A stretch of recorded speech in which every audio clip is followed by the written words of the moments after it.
Girl running around the park talking about, oh, he chasing me. Ain't nobody even chasing her. Man, get on my nerves with that thing somebody want to do. Ain't nobody even gonna do nothing to you. I'm glad you didn't act off your emotion. Y'all both know my motto. If you don't bother me, I ain't gonna bother you. But see, they don't get that. They don't get that though. And B, I gotta tell you, man, I'm so proud of you. I'm glad that you didn't do that. And you know why? I know. Most times when we try to inflict pain on others, ultimately, we end up only hurting ourselves. Especially in your case. A sting for you is fatal. Hey! What's up, y'all? What's up? We right here, man. Why you got to be so loud, huh? You're born in a cozy underground burrow in the American countryside. You're one of 8 tiny, blind, naked siblings squirming around in a fur-lined nest that Mom spent days perfecting. Though, given your 30-day life expectancy, it's more like a temporary rental than a forever home. Well, make that 7. You just lost your oldest sibling. First lesson of bunny life, everything wants to eat you. No pressure, right? Mom's pretty chill about it, though. She's already planning her next litter. But don't worry, she'll wait until you're old enough to move out. Talk about efficient family planning. For now, you're just part of the latest batch in Mom's impressive reproductive resume.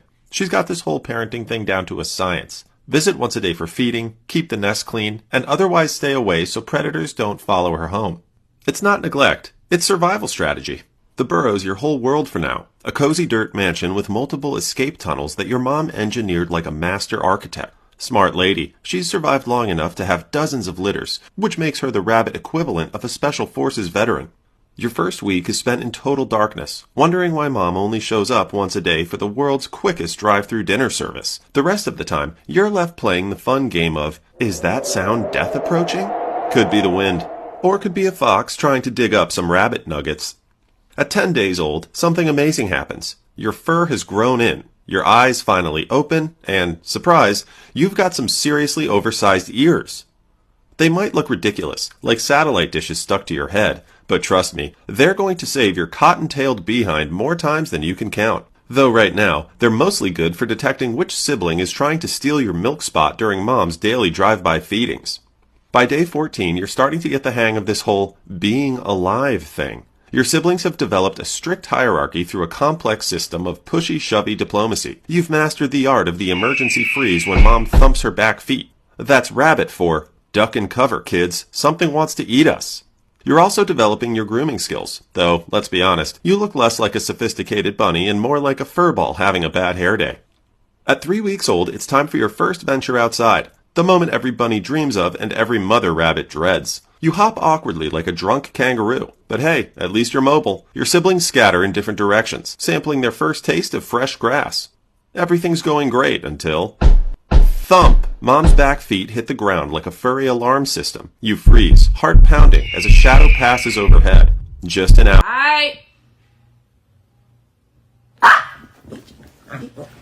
Pee. Mama, calm down. Mama. Mama, calm down.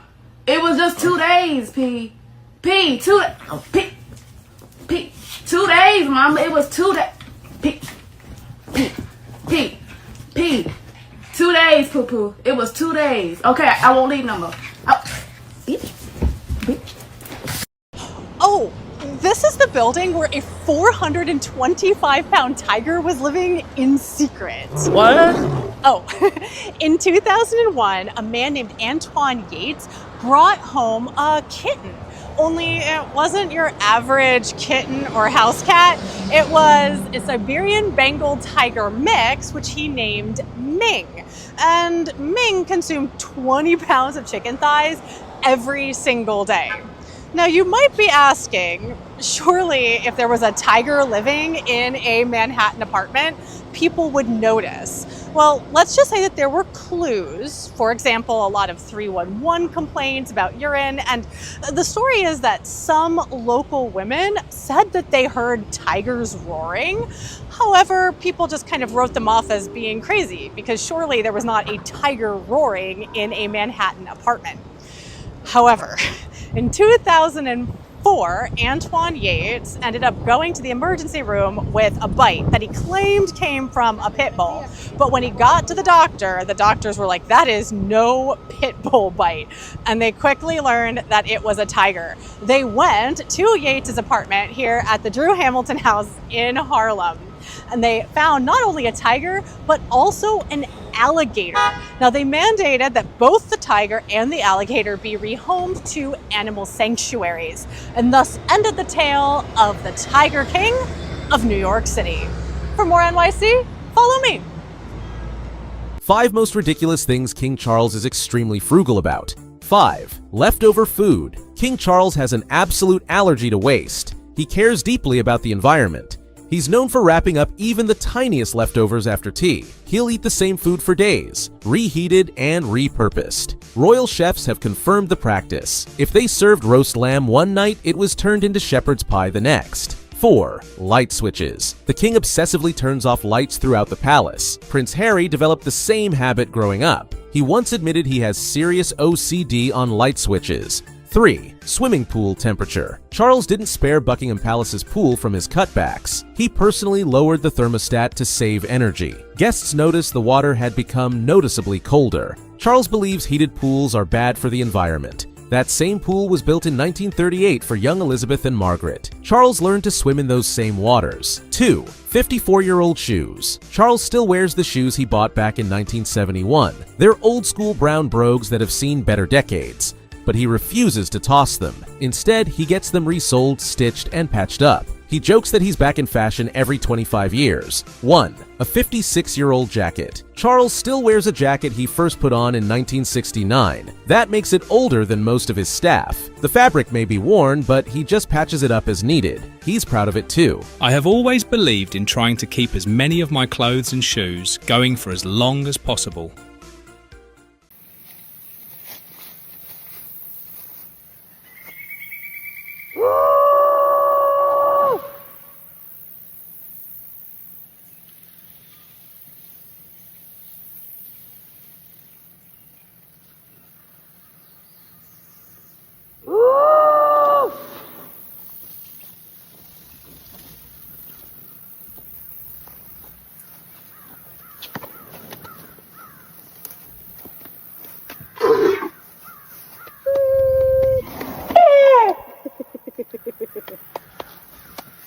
All right, we gotta finish this painting. We started this painting. We gotta finish it up. All right, let's do it. Okay, go ahead, paint. Oh, I love it. You're doing so good. That's amazing. Yes, thank you. Good. You're so. Jeez Louise, so impatient. Hey, would you stop? Let go. You're pinching me too hard. Okay, I think we're done. I'm going to take a picture of her with all of her art. Collection number 2. So let's break them up and see how they look individually.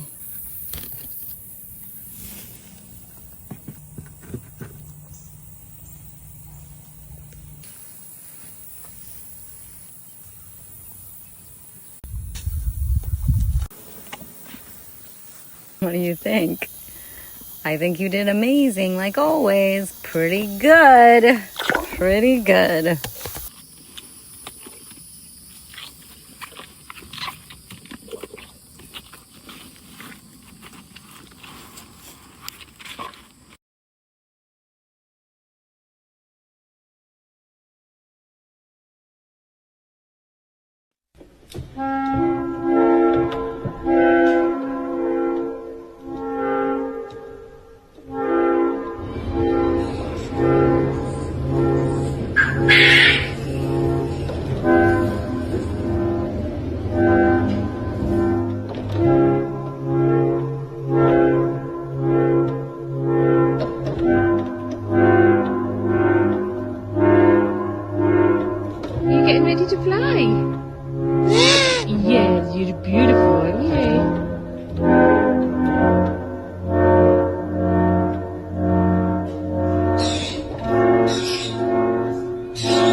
Lionsgate's AI film model is crashing and burning only a year after partnering with Runway. Hi, it's producer Patrick bringing you the latest in the ever-evolving film and TV industry. According to an exclusive by The Wrap, last year Lionsgate jumped to the chance to revolutionize the film industry by partnering up with the AI startup Runway. The plan was to feed an entire movie library into an AI model and use it to generate new content. The studio foresaw trailers, franchise reboots, even whole films generated just with code. But now that vision is getting a hefty reality check. The first problem is with the data itself. A single studio's catalog just isn't enough to train an AI model with the depth and realism that filmmakers require.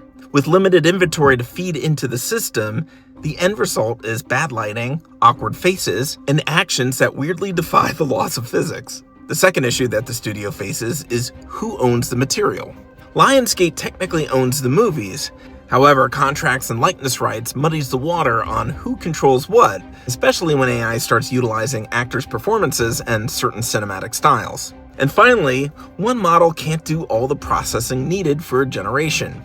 AI tools are specialized, meaning that one's better at faces, another's better at environments, and another is better at animation. So betting everything on a one-system AI model is never going to allow a film to reach the grade and quality that the studio is expecting. Now, Lionsgate is still exploring AI for production, but right scale and the messy business of creativity has seemed to sideline the single-prompt fantasy for now. As always, would love to hear your thoughts. This is the rarest gemstone on Earth. It was first discovered in the 1950s in Myanmar by the British gemologist Arthur C.D. Payne, hence its name painite. It has a deep, fiery reddish-brown color and glass-like appearance, but its chemistry is bizarre. It's a mix of boron and zirconium, two elements that almost never meet in nature. Basically, it's a geological accident. From its discovery until the early 2000s, fewer than a dozen crystals were known, most of which were locked away in museum collections. It ranks an 8 on the Mohs hardness scale, so it is tough enough for jewelry, but almost no one wears it because gem quality stones are so rare and so valuable. In the early 2000s, new deposits were found in Myanmar, but most were so small and riddled with inclusions, and generally speaking, stones over 1 carat are impossible to find. Price-wise, it's going to cost about $60,000 per carat, and anything larger than that is basically priceless because they don't come up for sale. But I want to hear from you. What are your thoughts on painite? And if you had some, would you wear it in jewelry or keep it locked away?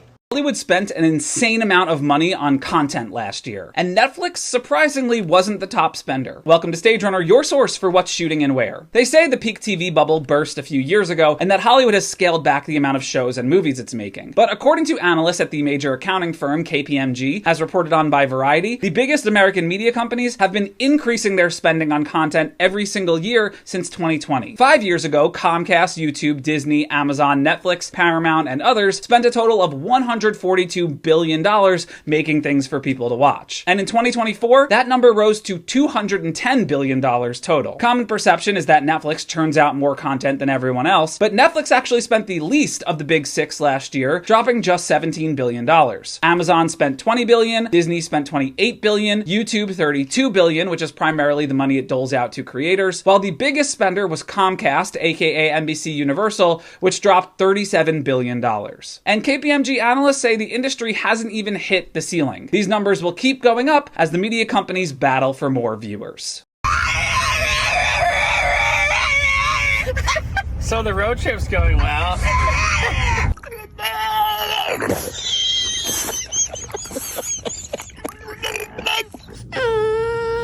You know that's not yours.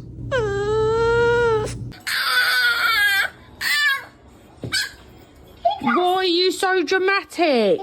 Oh my goodness. Because the kids are playing basketball and you will chase them and steal their ball.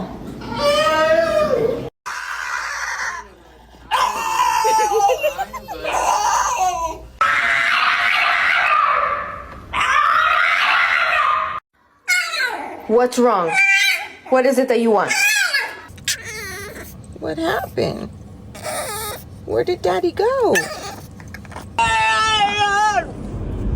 Walter.